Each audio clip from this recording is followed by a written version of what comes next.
manta ba mu yi bidiyo akan wani website wanda yake website ne na dogecoin da zaka yi investing na akalla dogecoin guda ɗaya za suna baka 25% daily a cikin abin da kai investing a cikin wannan website.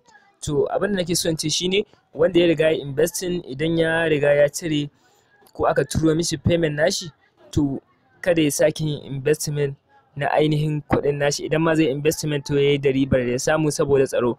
Wannan dogecoin ko in ce doge website ba jimawa za ta yi sosai ba gaskiya, saboda haka kada mutum ya ɗauki dubabbanin kuɗin ɗan shi ya saka a ciki, ya saka kaɗan, kuma in ya saka kaɗan ya cire to ya yi amfani da ribar da ya samu yana investing. Kaga uwar capital nashi tana ajiye kenan. Abinda nake so in ce kenan. Assalamu alaikum.